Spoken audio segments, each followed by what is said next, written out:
Hi mga Archies! This is Architect Harry and welcome to our Archiboard tutorials. How much is the architect's fee?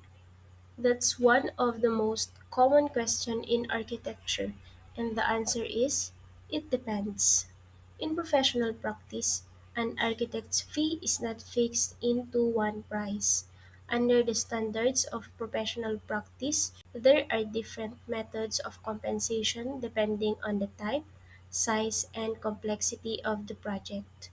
In this video, I'll walk you through the standard ways architects are paid so you'll understand not just how much, but why it is computed that way. Generally, may tatlong main methods of compensation. First, ang percentage-based fee. Second ay ang lump sum or fixed fee. Ang pangatlo ay time-based fee. At ang pang-apat ay ang mixed method. So kapag sinabing percentage-based fee, ito ang pinaka-common na ginagamit worldwide. Dito, yung fee ng architect ay based sa percentage ng project construction cost. Pwedeng nakabase sa estimated cost, awarded cost, or final actual cost. Ang advantage nito, flexible siya. Kapag nagbago ang project cost, automatic na nag-a-adjust din yung fee. Pwede rin itong i-apply using unit cost or even value-based tulad ng percentage of rentals. At ang pangalawa, ang lump sum or fixed fee. Dito, nag-a-agree ang architect at client sa isang fixed amount bago magsimula ang project. Best ito kapag klaro na agad ang scope of work. Pwedeng i-compute base sa percentage ng estimated cost or total man-hours plus expense and profit. Kapag nagbago ang scope, posible din naman na mag-adjust yung fee. So, dito sa pangatlo, ang time-based fee, ginagamit naman ito kapag hindi pa clearly defined ang work or short-term lang ang project. Binabayaran ang architect base sa hourly, daily, or monthly rates. Kasama dito yung consultations, site visits, or special services. Minsan, may multiplier pa for overhead and profit. Kasama rin dito ang per diem, retainer, at salary-based method. At dito naman sa mixed method, ay pwede mong i-combine ang tatlong nauna nating diniscuss na methods of compensation. So, para mas maintindihan natin ang methods of compensation ay nag-ready ako ng sample problems na isosolve natin for today. So, first thing na gagawin natin ay i-analyze muna natin ang question and then isulat natin yung mga need na information. So, with Dad's agreement, how much would the architect charge the client for a brewery with a total area of 425 square meters with a market cost of 350,000 per square meters? So, magno-note taking lang tayo. For note taking, ang need nating isulat ay kung ano yung project, and then kung ano yung agreement or yung contract, it's whether DADS or DAEDS, and then kung ano yung PCC or project construction cost, and then yung ating RPF or yung recommended professional fee. So, para sa ating project, ang project natin ay brewery. Wherein, alam natin na ang brewery ay kasali sa Group 3. Group 3 or projects or buildings of exceptional character and complexity of plan design. And kapag Group 3, alam na natin na ang DAEDS nito ay 7%. Ayan. So, for the agreement, ang nakalagay dito sa problem natin ay DADS. So, sulat natin dito, DADS. And then, for the PCC ay hindi pa nakalagay dito kung ano yung exact na PCC natin. So, we have to solve for it. Kunin mo lang yung square meters, 425. And then, i-multiply mo sa price per square meters, 350,000. Yan. Solve lang natin yan to get our project construction cost. 425 multiplied by 350,000. So, ito na yung ating project construction cost, 14875,000. So, this one ay 148,750,000. So, ito na yung ating PCC. Ayan, ready na tayo mag-solve para sa ating RPF. Okay. Ito yung ating table. Pero, sa board exam ay hindi ka makakapagdala ng ganito. And naituro ko naman na yung tricks kung paano to gawin. But, let me explain again this time. So, ang una natin gagawin ay isulat lang natin yung range ng ating PCC. Range ng ating PCC, 50 million and less.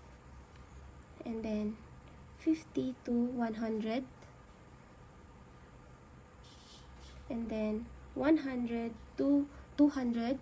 Pero yung ating project ay hanggang 148,750,000 lang. So, ang isulat lang natin ay 148.75 M. Yan. And then, next ay isusulat natin yung 7%.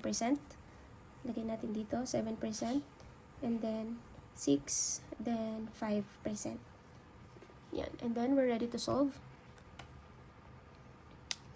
Sulat lang natin, 50 multiplied by 7%. 3.5. 3.5 M. And then, para sa susunod, 100 minus 50 equals 50. And then, multiplied by 6%. Ang sagot ay 3. And then, i-add mo lang dito. So, 3.5 plus 3.5 equals 6.5 M. And then, para sa last, 148.75 minus 100.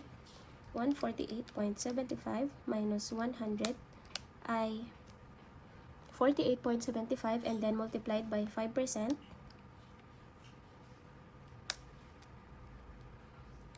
Ito na. 2.4375. And then, i-add lang natin sa 6.5 million plus 6.5. At ang sagot ay 89375 M. Yan. So, ito na yung ating DAEDS. Pero ang hinahanap natin ay yung kanyang DADS. Yung sa agreement na nakalagay, DADS ang need natin. So, kunin lang natin yung 60% nito to get the DADS. Times 60%. Yan. So, ang DADS natin ay 5.3625 million. Yan. Ito na yung ating sagot. Nasagutan na natin yung ating problem. And then, for the next question ay this one.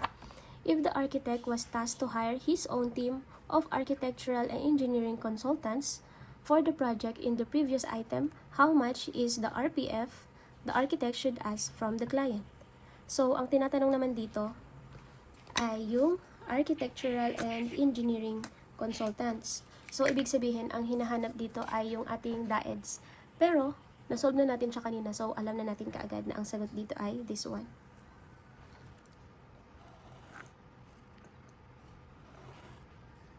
Yeah. So, nasagot na natin kaagad yung dalawang tanong na ito. This one, DAEDS equals 8.9375 million. And here, sa DADS, ay 5.3625 million. Yan. So, you might be wondering paano ko nalaman kaagad na group 3 yung project at paano ko nasabi na 7% yung kukunin natin for the DADS. So, ito yung sagot doon, ang SMRMREAC. Simple, moderate, exceptional, residences, monumental, repetitive, housing, extensive, alternation, and consultation. So, if alam mo na itong SMRMREAC na to, mas madali mo na lang malalaman kung ilang percent ang kukunin mo for the DAEDS. Mag-i-start tayo sa 5, then 6, 7, 10, 12, then 100% for the first project sa repetitive, and then 50 sa pangalawa. Sa pangatlo ay 40% na, and then sa pang-apat ay 30%.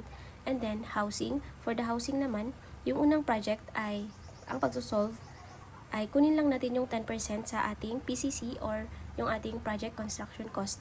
Para naman sa pangalawa at pang-10 na project ay yung fee ng unang project plus yung 50% ng RPF na nasolve natin for the first project. And then, sa pang 11 to 30 naman ay 40% na ng RPF yung kukunin natin for the projects number 11 to 30. And then, for 31 to 50, 25% na siya. And then, for 51 and above, 15% na lang ng RPF ang isosolve natin. And then for the extensive project naman ay 15%.